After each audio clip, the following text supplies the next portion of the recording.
गांव में हर तरफ डर का माहौल था। स्टीव और एलेक्स के पास अब कुछ महत्वपूर्ण जानकारियां थीं, लेकिन उन्हें पता था कि इस बुराई को खत्म करने के लिए और भी अधिक बलिदान की आवश्यकता होगी।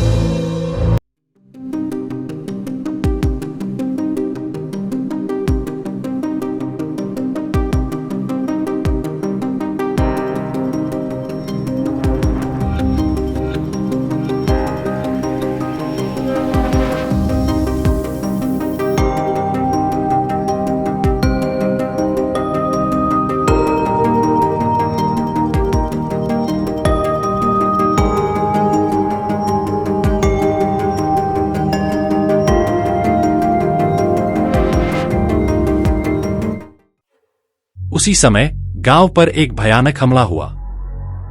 स्टीव और एलेक्स ने देखा कि गांव पर शैतानी जीवों की एक फौज ने हमला कर दिया था।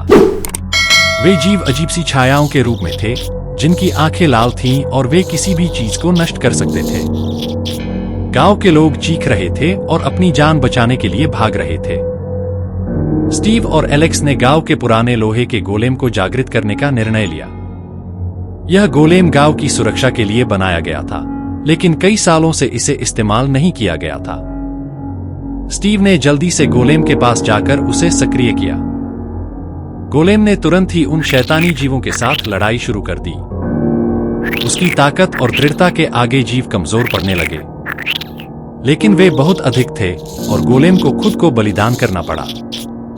उसने अपनी पूरी ताकत का इस्तेमाल किया और पास में पड़ा हुआ एक टीएनटी को विस्फोट कर दिया। विस्फोट के साथ गोलेम और वे जीव दोनों नष्ट हो गए।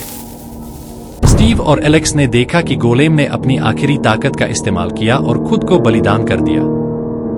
गांव के लोग सदमे में थे, लेकिन उन्होंने महसूस किया कि गोलेम ने उनकी रक्षा के लिए अपनी जान दी थी।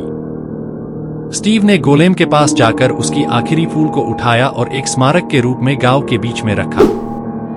गोलेम के बलिदान ने गांव वालों को एक नई उम्मीद दी, लेकिन स्टीव और एलेक्स जानते थे कि अब और भी बड़े खतरे उनका इंतजार कर रहे थे। उन्होंने गांव वालों को एकत्रित किया और उन्हें आने वाले खतरों के लिए तैयार किया। अब बुराई का सामना करने का समय आ गया था।